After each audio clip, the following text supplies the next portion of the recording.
Video is based on our CEPAC synthesis, from which we have drawn 3 themes. The first one undoubtedly deals with the ocean, care for our ocean, our home. The second one and the third one deals with the local structures of our church. In our very own Pacific Island countries, commonly called PICs, we are experiencing erosion of coastal areas, flood, and more destructive cyclones. With the rise of the sea level, lower islands are increasingly going underwater, and this is now forcing the displacement of the population. Recently, seabed mining has become a trending topic in the Pacific Island countries. Although this industry is not yet operational, exploration of seabed in the Pacific has revealed that they contain enormous resource sites that contain valuable minerals that are high in demand, especially for new technologies.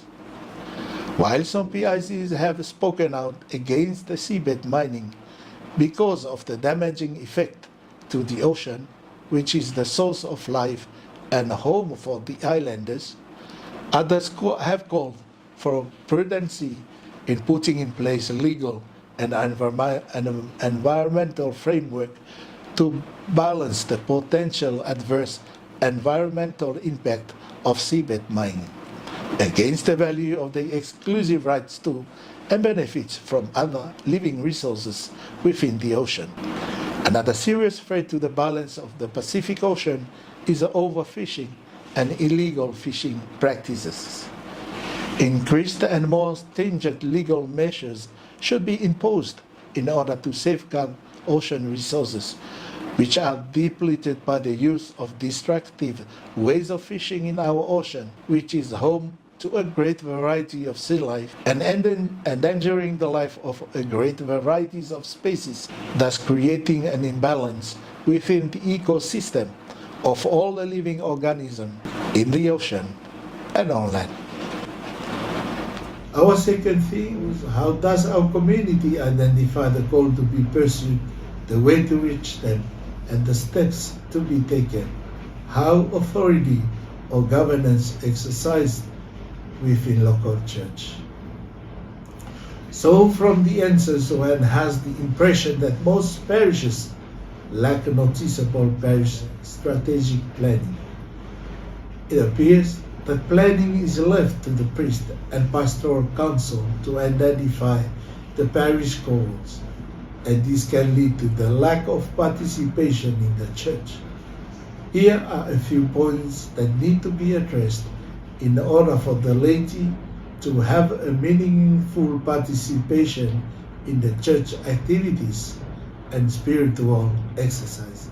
Some noted that the lack of participation in parish matters is due to the lack of understanding in church affairs. This has led to a lack of confidence in participating in the church activity. The people do not know their roles in the church. Therefore, education is seen as a vital element. Adult education programs, seminars, and renewal need to be put in place in order to enable lay participation in theological, canonical, and social issues. Some have reported that there is also a lack of communication within the parish structures, such as between the parish priest and parishioners, as well as among the parishioners. Accordingly, there is a need to establish and develop good communication between the people of God. Culture is vital, but it is at times an obstacle to honest communication. For instance, the value of respect. Culturally, the people are not expected to challenge the authority of leaders, thus the priest. These cultural inhibitions lead to the culture of silence that contributes to confusion and at times unresolved conflicts and leads to mistrust mistrust within the parish. Another noticeable aspect is the growing lack of faith. There is also a clear call to deepen the spiritual nourishment of the parishioners. It is suggested to enhance participation of all the existing group in the parish, like parish youth, the choirs, through seminars, retreats, talks, and other spiritual exercises. Basing on the question number 10, how do we promote participation in decision making within hierarchical structure? Do our decision making methods help us to listen to the whole people of God? Numerous are the reasons as to why His Holiness asks the Catholic Church to be innovative in a synodal way that parishes are organized. In 1981, canon law provides some models, but needs to be reviewed and updated. There are various patterns of participating in the process of decision making within our Catholic Church organization. In the Catholic Church, the patterns is undoubtedly hierarchical and is now ineffective in some ways in helping the people of God walk together in their journey towards God.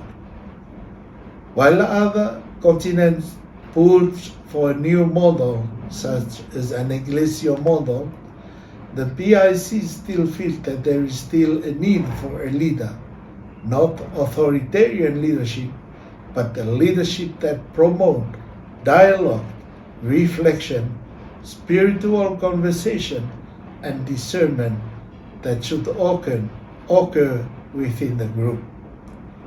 They believe that reparation and elaborate consultation should be done at the group level before the one in authority, a leader, takes the final decision. Still, the leader needs to process that information and make the decision according to his intellectual capability, following the inspiration of the Holy Spirit, in order to be tactful in drawing the group in accepting the decision. In the parish organization, the people believe in a shared administration, whereby the priest concentrates on the parochial, sacramental, and spiritual sides, and the lay people will look after administrative tasks and temporal matters. That's what they call co-participation in the mission of Christ.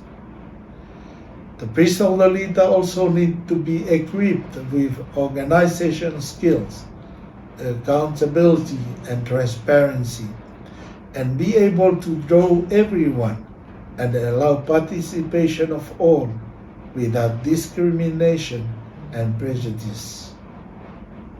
So from the synthesis, one feels that the level of communication is left to be desired. Church affairs is believed to be the affair of only the parish priest and the parish council. Now, there is a common desire for a more inclusive approach. The people want to belong and long for an approach whereby they are acquainted and trained for the business of the church.